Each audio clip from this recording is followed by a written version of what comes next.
अस्सलाम वालेकुम students, welcome to my YouTube channel easy solutions of mathematics. 9th class के mathematics unit number 1 वेव numbers exercise हमने complete कर ली है। अब हमने करनी थी इसकी review exercise number 1। Review exercise number 1 है। सबसे पहले इसके हम जो है वो MCQs देखेंगे, उसके बाद इसके अंदर जो क्वेश्चंस हैं वो देखेंगे। तो स्टार्ट करते हैं। 4 options are given against each statement in circle the correct option. तो यहाँ से भी पेपर में MCQs आते हैं, अंदर से तो बन के ही आते हैं, लेकिन यहाँ से भी आते हैं, तो ये इंपॉर्टेंट MCQs होते हैं, तो ये भी आपने ज़रा ध्यान से करने हैं। स्क्वायर रूट इज़, वो कह रहे हैं ये एक इंटीजर है, रैशनल नंबर है, इर्रेशनल नंबर है, ये नेचुरल नंबर है। ना तो ये इंटीजर है हमारे पास, क्योंकि इंटीजर एक सिंगल वैल्यू होती है, मतलब 1 2 3 होती है, ना कोई पॉइंट वाला नंबर ना स्क्वायर रूट वाला नंबर। 1 2 3 वाला स्क्वायर रूट को स्क्वायर रूट 7 कैलकुलेटर के ऊपर हम सॉल्व करें ना, तो हमारे पास पॉइंट्स में कोई नंबर आता है, तो वो इंटीजर नहीं होगा। ना ही ये हमारे पास रैशनल नंबर है, क्योंकि स्क्वायर रूट 7 को जब हम लोग कैलकुलेटर के ऊपर करते हैं ना, तो हमारी वैल्यू इस तरह से आती है, अगर आपको नज़र आ रही हो 2.645, यानी नॉन टर्मिनेटिंग और नॉन रिकर्विंग नंबर है ये। तो ये हमारे पास इर्रेशनल नंबर है। उसके बाद पाई और ई जो है, इनको भी जब हम कैलकुलेटर पे करते हैं, उसके अलावा भी आपने ये बात याद रखनी है, पाई और जो हमारे पास ये ऑयलर्स नंबर है, ये हमारे पास इर्रेशनल होता है। जब हमने इर्रेशनल की डेफिनेशन पढ़ी थी, तो उसमें ये दोनों एग्जांपल्स भी थी। तो इनकी जो वैल्यूज़ होती हैं वो भी नॉन टर्मिनेटिंग नॉन रिकर्विंग होती हैं। नॉन टर्मिनेटिंग नॉन रिकर्विंग मतलब नॉन टर्मिनेटिंग जो कि ना ख़त्म हो रही हों, टर्मिनेट हो रही हों, यानी उनके पॉइंट्स चलते जा रहे हों, और नॉन रिकरिंग यानी जिनमें रेपिटेशन ना आ रही हो। अच्छा जी, क्वेश्चन नंबर 3 है, if n is not a perfect square then square root n is. अभी हमने ऊपर एग्जांपल पढ़ी है कि अब 7 हमारे पास एक परफेक्ट स्क्वायर नहीं है, यानी 7 किसी चीज़ का स्क्वायर नहीं है। 7 एक प्राइम नंबर है, एक ऑड नंबर है। तो ये जैसे अगर 4 हो, तो 4 2 का स्क्वायर 4 होता है, तो वो तो हम कह सकते हैं कि परफेक्ट स्क्वायर है हमारे पास 4 जो है। लेकिन यहाँ पे 7 हमारे पास किसी का स्क्वायर नहीं है। इसी तरह से अगर वो कह रहे हैं इस तरह का कोई नंबर हो n, कोई भी नंबर हो, 7 हो, 9, जैसे 9 है, 11 है, जो कि परफेक्ट स्क्वायर ना हो और उसका स्क्वायर रूट लिया जाए, तो क्या होगा वो, तो वो इर्रेशनल नंबर होगा। स्क्वायर रूट के अंदर कोई भी ऐसा नंबर जिसका स्क्वायर परफेक्ट ना बनता हो, तो वो हमारे पास इर्रेशनल ही होगा। उसके बाद है हमारे पास square root 3 plus square root 5। Square root 3 plus square root 5 जब आप लोग कैलकुलेटर के ऊपर करेंगे ना, तो आपके पास इर्रेशनल नंबर ही आएगा। जैसे ये देखें, square root 5 plus square root 3, ये देखें यहाँ non terminating non recurring number है, तो ये हमारे पास इर्रेशनल नंबर है। 5 वाला है हमारे पास। अभी हमारे पास आ गई है प्रॉपर्टीज़। तो प्रॉपर्टी क्या है, x बिलोंग्स टू r, यानी x एक रियल नंबर है और वो रियल नंबर अपने ही बराबर है, तो ये कौन सी प्रॉपर्टी होगी। तो चैप्टर के स्टार्ट में मैंने आपको बता दिया था कि आपको प्रॉपर्टीज़ को मेमोराइज करना पड़ेगा, क्योंकि इसमें से MCQs आ सकते हैं।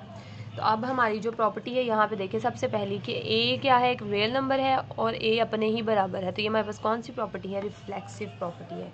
कोई भी नंबर अगर रियल नंबर हो और वो अपने ही बराबर हो, तो हम उसे कहते हैं रिफ्लेक्सिव नंबर। तो ये हमारे पास रिफ्लेक्सिव प्रॉपर्टी, सॉरी, तो वो रिफ्लेक्सिव प्रॉपर्टी है हमारे पास। नेक्स्ट हमारे पास 6 वाली है, let ABC belongs to R। अगर A ग्रेटर देन है B के और B ग्रेटर देन है C के, यानी 3 नंबर है जिनमें से A बड़ा है B से और B बड़ा है C से, तो इसका मतलब है A बड़ा है C से।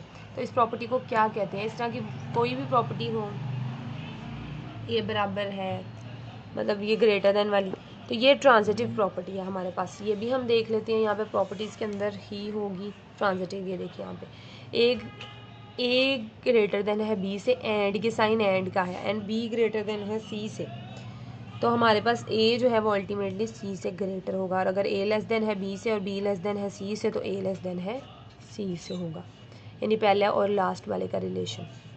तो ये हमारे पास है ट्रांजिटिव प्रॉपर्टी। तो ये हमने यहाँ पे इसको ट्रांजिटिव के ऊपर मार्क कर दिया है। जब तक आपको प्रॉपर्टीज़ याद नहीं होंगी, आप ये सॉल्व नहीं कर सकते। तो नेक्स्ट पेज पे चलते हैं। नेक्स्ट ये MCQs आप इसको सॉल्व करने वाला है। इसको सॉल्व किस तरीके से करेंगे, सबसे पहले तो ये 2 है और ये 8 है, तो 8 को देख के हमारे जहन में ये तो आता है ना कि हम 2 को मल्टीप्लाई करें 2 से 3 दफ़ा, 3 दफ़ा मल्टीप्लाई करें तो हमारे पास 8 आता है, यानी हम बेस को सेम कर लेते हैं, क्योंकि हमें पावर में x की वैल्यू चाहिए। उन्होंने कहा है कि हमें बताएं कि then x is equal to what. X का हमें वैल्यू किसकी चाहिए, एक्स की चाहिए। तो इसके लिए पहले हम बेस को सेम करते हैं ताकि फिर हम पावर का कुछ कर सकें। तो यहाँ पे ये 2x आ गया मल्टीप्लाई बाय 2 की पावर 3, 8 को हम 2 की पावर 3 लिख सकते हैं। यहाँ पे 64 है। अब सोचें कि क्या हम इस इधर भी 64 में भी हम कोई बेस 2 बना सकते हैं, यानी 64 भी 2 की पावर में लिखा जा सकता है। तो जी अगर हम 2 को 6 टाइम्स मल्टीप्लाई करते हैं, 2 की पावर 6 लेते हैं, तो हमारे पास जो है 64। अब आप इसको इस तरीके से भी कर सकते हैं, इस तरह से प्राइम फैक्टराइजेशन से भी 1 2 3 4 हम यहाँ से प्राइम नंबर्स भी निकाल सकते हैं। कि अगर आपको नहीं याद, वैसे तो कैलकुलेटर से पता चल जाता है, लेकिन अगर आपको नहीं याद तो आप इस तरीके से पता कर सकते हैं कि 2 को हम 6 टाइम्स मल्टीप्लाई करें तो 64 आता है। और यहाँ से देखें अगर 8 हो तो 3 टाइम्स मल्टीप्लाई करें तो 8 के बनते हैं, नीचे से हमें पता चल गया। अब ये 2x मल्टीप्लाई बाय 2 की पावर 3x हो गया है इक्वल टू 2 6। अब यहाँ पे बेस सेम है, दरमियान में मल्टीप्लाई का साइन भी है, बेस सेम है, पावर्स को कर लें ऐड, ये x है और ये 3x है, तो ये हमारे पास बन जाएगा 4x। तो 2 की पावर 6। अब इसकी भी बेस 2 है, इसकी भी बेस 2 है, ये 2 इस 2 से हम लोग कैंसिल कर देंगे। जब इस तरह से हो जाए ना कि इक्वल के दोनों साइड्स पे हमारे पास बेस सेम हो जाए, तो हम जो है ना वो पावर्स को इक्वल कर सकते हैं। या इनको काट के इस तरह कर दें या काटे ना भी, तो हम लोग डायरेक्ट जो है वो पावर्स को इक्वल कर सकते हैं। तो ये x इज़ इक्वल टू 6/4 हो जाएगा। 2 के टेबल पर कटिंग करें तो 2 3 दा 6, 2 2 दा 4, तो ये हमारे पास आ रहा है 3/2 इसका आंसर। तो ऑप्शन पहली हमारी 3/2 जो है वो हमने लगा दी। उसके बाद हमारे पास 8 वाला MCQ है, let A B belongs to R, यानी कोई भी रियल नंबर है वो आर से बिलोंग करता है। A is equal to B है, then B is equal to A है। तो ये हमारे पास कौन सी प्रॉपर्टी है, ये हमारे पास प्रॉपर्टी है सिमेट्रिक प्रॉपर्टी। ये भी हम पीछे प्रॉपर्टीज़ के अंदर एक नज़र में आपको दिखा देती हूँ ताकि कोई कन्फ्यूजन ना रह जाए। ये देखिए कोई भी number A equal to B है, B is equal to A. अच्छा अब आपने ये नहीं कहना कि ए बी हो, एक्स वाई भी हो सकता है। अगर वो कह दें X is equal to Y है, Y is equal to X है, तब भी वही बात है। यानी कि अगर सी डी के लिए भी बात आए, सी इज़ इक्वल टू डी है और डी इज़ इक्वल टू सी है, यानी आपने बस ये देखना है कि वो नंबर इस तरफ से भी बराबर, इस तरफ से भी बराबर किया हुआ है, नंबर कोई भी हो सकता है। तो ये हमारे पास है सिमेट्रिक प्रॉपर्टी। अब नेक्स्ट हमारे पास कौन सा क्वेश्चन है, ये वाला है। तो ये वो कह रहे हैं कि इसके इक्वल कैसे आया है। सबसे पहले हम लोग जो है इसको सॉल्व करेंगे। अच्छा जी, तो ये है, यहाँ पे हमने इसकी प्राइम फैक्टराइजेशन मैंने कर दी है दोनों की, इसकी भी कर दी है, इसकी भी कर दी है। इसके जो फैक्टर्स आए हैं वो हम यहाँ पे लिख देते हैं। आए हैं 5 multiply by 5 multiply by 3 plus square root 3 times 3। अब यहाँ पे ये हमारे पास स्क्वायर रूट है, मैंने आपको बताया था यहाँ पे पावर ना लिखी हो कोई भी तो इसका मतलब होता है 2 है। यानी अगर अंदर इसके अंदर इस रेडिकल के अंदर कोई भी वैल्यू जो है उसके ऊपर स्क्वायर होगा तो वो इसके साथ कैंसिल हो जाएगी। अब यहाँ पे 5 स्क्वायर मल्टीप्लाई बाय 3 प्लस यहाँ पे 3 की पावर 3 बन रही है, लेकिन हम एक स्क्वायर में लिखेंगे और एक को वैसे ही लिखेंगे, क्योंकि अब ये जो स्क्वायर वाली वैल्यू है ये इसके साथ कैंसिल हो जाएगा, इसके ऊपर से ख़त्म हो जाएगा रेडिकल। तो ये 5 बाहर रह जाएगा और अंदर सिर्फ 3 रह जाएगा, क्योंकि उसके ऊपर कोई पावर नहीं थी स्क्वायर वाली। इसी तरह से यहाँ पे भी 3 की पावर 2 थी, ये इसके साथ कट हो के बाहर आ गया 3, अंदर सिर्फ 3 रह गया। अब स्क्वायर रूट 3 है, ये भी स्क्वायर रूट 3 है, इसके साथ 5 है, इसके साथ 3 है। अब स्क्वायर रूट दोनों के सेम है, यानी दोनों के रेडिकल सेम है, तो 5 + 3 8 होता है। और ये हमारे पास जो है वो 8 स्क्वायर रूट 3 आ गया है आंसर। तो ये हमने इसका लगा दिया।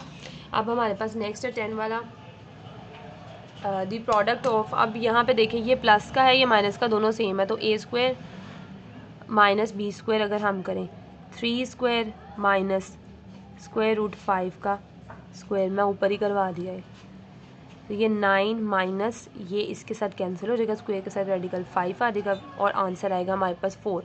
4 ना तो प्राइम नंबर है, ना ही ऑड नंबर है, और ना ही ये इर्रेशनल नंबर है। Irrational non terminating non recurring number होता है, ये हमारे पास फिर क्या है, रैशनल नंबर है। अब हमारे पास क्वेश्चन नंबर 2 है, if A is equal to this and B is equal to this C is equal to then verify that. अब यहाँ पे उन्होंने एक दो क्वेश्चंस दे दिए, उन्होंने वैल्यूज़ दी हैं, उन्होंने कहा वेरीफाई करें। वेरीफाई का मतलब क्या होता है, ये इसके इक्वल है, यानी इसको सॉल्व करें, जो आंसर आए वो इसके बराबर आना चाहिए। लेफ्ट हैंड साइड को सॉल्व करेंगे पहले हम ये वैल्यूज़ पुट करके, और उसके बाद राइट हैंड साइड को सॉल्व करेंगे, दोनों का आंसर सेम आएगा और आना भी चाहिए। तो ये हमारा क्वेश्चन नंबर जो है वो 2 है। अब यहाँ पे देखें, पहले मैंने लिख दिया। अच्छा, अब ये 2 तरीके से किया जा सकता है। एक तो इसकी पहले हम इस लेफ़्ट साइड इधर वाली सॉल्व करें, उसके बाद हम इसकी राइट साइड सॉल्व करें और यहाँ डायरेक्ट हम दोनों तरफ वैल्यूज पुट कर दें। तो मैं पहला क्वेश्चन एक तरीके से करवाऊँगी, दूसरा दूसरे तरीके से, जो सा आपको आसान लगे आप उस तरीके से कर सकते हैं। ए की जगह पे हमने ए की वैल्यू पुट की, बी की जगह पे 5/3 उसकी, और सी की जगह पे हमने 7/5 उसकी वैल्यू पुट की। इसी तरह से अब इसको अंदर हमने दोनों नीचे का एलसीएम लिया, 15 आया, उसको सॉल्व करने के बाद ये हमारा आंसर आ गया। अब यहाँ पे से हमने कटिंग कर लेनी है इसकी। 3 1s are 3, 3 5s are 15, इस तरह से 2 1s are 2, 2 2s are 4, 2 3s are 6, 23/5 हमारे पास आंसर आ गया। राइट हैंड साइड हमारे पास ये थी। हमने अब ए की जगह पे ए की वैल्यू, बी की जगह पे बी की वैल्यू, प्लस ए की जगह पे ए की वैल्यू, सी की जगह पे सी की वैल्यू, इन दोनों को मल्टीप्लाई किया, 5/2 आया। इन दोनों को मल्टीप्लाई किया, 21/10 आया। दोनों का एलसीएम लिया हमने, सॉल्व करने के बाद हमारे पास 23/5। इसका आंसर भी 23/5 आया, इसका भी 23/5 आया, यानी कि ये वेरीफाई हो गई है कि इनका आंसर हमेशा बराबर ही आता है। Now come towards our part 2 of this question. यहाँ पे अब ये है दूसरा तरीका मतलब जिस तरह लिखा हुआ था ना क्वेश्चन, उसी तरह मैंने वैल्यूज पुट कर दी हैं। यहाँ पे ए की, यहाँ पे बी की, इसके साथ सी मल्टीप्लाई हो रहा है, यहाँ पे ए सी की और यहाँ पे बी सी की, और दरम्यान में प्लस का साइन आ रहा है।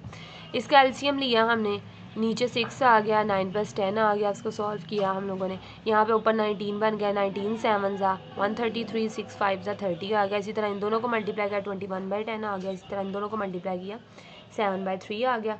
तो अब हमने इन दोनों का भी एलसीएम लिया, नीचे 30 आ गया था और ऊपर 63 + 70 आ गया, और इसको भी सॉल्व किया तो दोनों तरफ 133/30 हमारा आंसर जो है वो आ गया, यानी ये भी वेरीफाई हो गया।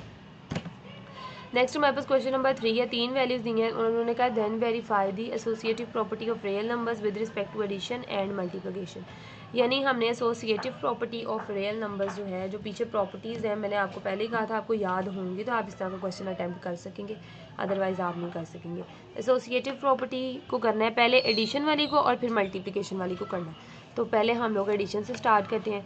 तीनों वैल्यूज देखिए, associative property with respect to addition वो ये होती है, यानी ए बी में पहले अगर हम ए बी को पहले प्लस कर लें और फिर उससे सी में कर दें, या हम पहले बी सी को प्लस करके ए में कर दें, तो दोनों में ही सेम आंसर आएगा। तो यहाँ पे ए बी जो है, इनको ए बी सी की मैंने वैल्यूज़ को पुट कर दिया। यहाँ पे हमने इसका एलसीएम लिया, यहाँ पे हमने इन दोनों का एलसीएम ले लिया। इस तरह से हमने फिर दोबारा से जो आंसर आए हैं उनमें से इन दोनों का एलसीएम ले लिया यहाँ से, और ये दोनों आंसर्स हमारे बराबर आ गए। इसी तरह आगे है associative property with respect to multiplication. With respect to multiplication भी सेम है, बस प्लस की जगह मल्टीप्लाई आ गया कि हम पहले चाहे ए बी को मल्टीप्लाई कर लें फिर सी से कर लें, या पहले हम यहाँ पे बी सी को मल्टीप्लाई करके जो आंसर है उसको ए से कर लें। दोनों सूरतों में जवाब हमारा एक ही आएगा। तो ए बी सी की जगह पे हमने उसकी वैल्यूज़ को पुट किया, यहाँ पे भी पुट किया वैल्यूज़ को, और सॉल्व करके हमारा आंसर जो है वो दोनों तरफ 35/6 आ गया, 35/6। तो ये था हमारा क्वेश्चन नंबर 3। क्वेश्चन नंबर 4 पे आते हैं, वो है is zero a rational number, explain. तो उन्होंने पहले सवाल पूछा है और फिर उन्होंने एक्सप्लेनेशन मांगी है कि अगर हाँ है तो क्यों और अगर ना है तो क्यों। तो सबसे पहले हम लोग जो है वो बताएंगे और साथ रीज़न भी देंगे। अच्छा जी, अब आपके पास 2 तरह के आंसर्स होंगे इस सवाल के। अगर तो आपने बिल्कुल शॉर्टकट लेना है और बस आंसर बता देना है तो ठीक है। वैसे तो इस सूरत में भी टू द पॉइंट लिखने पे भी नंबर अच्छे मिलते हैं, लेकिन अगर आपने बहुत अच्छा इंप्रेशन डालना है तो तब आप साथ डेफिनेशन भी मेंशन करेंगे। सबसे पहले आपने बताना है yes zero is a rational number. ये आपको एमसीक्यूज़ के तौर पे भी आ सकता है, क्वेश्चन शॉर्ट क्वेश्चन के तौर पे भी आ सकता है। Yes zero is a rational number. अब इसके बाद यहाँ से लेकर ना यहाँ तक सारी मैंने जो है वो डेफिनेशन लिखी है रैशनल नंबर्स की। तो अगर आपको याद हो गया आप लिख देंगे ठीक है, इंप्रेशन अच्छा होगा। अदरवाइज़ आप लिखेंगे yes zero is a rational number और बाद में ये रीज़न दे देंगे। अच्छा जी, क्या है? A rational number is defined as the number that can be express as the ratio of 2 integers. अच्छा जी, कह रहे हैं वो नंबर रैशनल नंबर होता है जिसे हम लोग 2 इंटीजर्स की फॉर्म में जो है वो शो करवा सकते हैं, a/b की फॉर्म में, यानी बटे की फॉर्म में, फ्रैक्शन की फॉर्म में, और उसके ऊपर a भी इंटीजर हो, b भी इंटीजर हो, और जिसमें b नॉन ज़ीरो हो, यानी नीचे ज़ीरो ना आए। तो ये डेफिनेशन लिखने के बाद अब हमने साथ बता देना। So zero can be expressed as, तो उन्होंने कहा है कि हम ज़ीरो को फ्रैक्शन की फॉर्म में यानी बटे की फॉर्म के अंदर हम लोग उसे बता सकते हैं। हम 0 को 0/1 लिखें, 0/1 का आंसर भी 0 ही आता है, ये भी हमारे पास 0 ही बनता है। तो हम 0 को 0/1 लिख सकते हैं। यहाँ पे 0 ऊपर, यानी अगर ए की वैल्यू 0 है और बी की वैल्यू क्या है 1 है, यहाँ पे ए भी इंटीजर है, ऊपर वाली वैल्यू भी इंटीजर है, नीचे वाली वैल्यू भी इंटीजर है, और बी हमारे पास नॉन ज़ीरो होना चाहिए, और यहाँ पे बी हमारे पास 1 है जो कि 0 नहीं है। इट मीट्स दी डेफिनेशन, यहाँ आप ये लिखेंगे, नहीं तो आप इट मीट्स की डेफिनेशन की जगह पे लिख देंगे। So 0 can be expressed as 0/1 where 0 and 1 are integers and 1 is a non zero integer. तो आप ये भी लिख सकते हैं यहाँ पे। तो मैंने आपको तरीके बता दिए, यहाँ आप यहाँ से लेके यहाँ तक और उसके बाद ये वाली लाइन लिख दें और उसके बाद ये वाली लाइन लिख दें, तब भी आपका आंसर ठीक है। और अगर आप यहाँ से लेकर या इसके बाद डेफिनेशन लिख दें और यहाँ तक आप इसका जो है वो सोल्यूशन लिख दें, आगे इस लाइन को इससे रिप्लेस करना है तो आपकी मर्ज़ी है। तो अब आप इसके आंसर्स के तरीके मैंने आपको बता दिए किस तरह कर सकते हैं। नेक्स्ट हमारा क्वेश्चन है state trichotomy property of real numbers. यहाँ पे स्टेट क्या मतलब है, स्टेट हमने यानी सिर्फ बतानी है ट्राइकोटोमी प्रॉपर्टी होती क्या है। तो ये हमारा है trichotomy property of real numbers. And ये ट्राइकोटोमी प्रॉपर्टी, अगर मैं मिस प्रोनाउंस कर रही होंगी तो मैं पहले ही अपोलोजाइज़ कर रही हूँ, लेकिन इसको आई थिंक ट्राइकोटोमी भी कहते हैं, ट्राइकोटोमी ही कहते हैं, बल्कि इसको इससे ज़्यादा प्रोनाउंस ये इसी तरह ही हो सकती है। Trichotomy property of real number states that for any two real numbers A and B exactly one of the following is true. अच्छा जी, ये एक तरह से जैसे हमें पेपर में डेफिनेशन लिखने की आती है, इसी तरह हमें प्रॉपर्टीज़ भी स्टेट करने की आती है। जैसे आपको ये वाली प्रॉपर्टी कही है उन्होंने इस तरह कह सकते हैं state associative property, state transitive, state symmetric property. तो आपको सारी प्रॉपर्टीज़ आनी चाहिए। आपने सिंपल बस क्या लिखना है, इस प्रॉपर्टी का ऊपर नाम लिखना है और नीचे आपने बता देना है कि ए और बी को इंटीजर नंबर है वो बिलोंग कर रहे हैं आर से, तो ये उसमें होना चाहिए। तो आपने ये याद इसलिए करनी है। वहाँ पे उन्होंने कहा रियल नंबर्स ए और बी हैं और ए लेस देन बी से भी हो सकता है, और उन्होंने कहा है कि exactly one of the following is true, उन दोनों उसमें इन सब में से कोई एक जो है वो ट्रू होगी। A less than B, A equal to B भी हो सकता है और ए ग्रेटर देन बी भी हो सकता है। This means that any two real numbers are either equal, बराबर भी हो सकते हैं, और one is greater than the other and one is lesser than the other. तो ये इसकी बस स्टेट करनी है हमने प्रॉपर्टी। तो हम इस वीडियो के लिए ये क्वेश्चन नंबर 5 तक ही है। क्वेश्चन नंबर 6 से ऑनवर्ड हम नेक्स्ट वीडियो में करेंगे क्योंकि वीडियो बहुत लंबी हो रही है। तो आपको कुछ भी समझ नहीं आई तो आप मुझसे कमेंट सेक्शन में पूछ सकते हैं। वीडियो पसंद आई है तो प्लीज़ वीडियो को लाइक करके चैनल को सब्सक्राइब करके जाइएगा और अपने फ्रेंड्स के साथ ज़्यादा से ज़्यादा मेरी वीडियोज़ को शेयर करें। Thank you so much.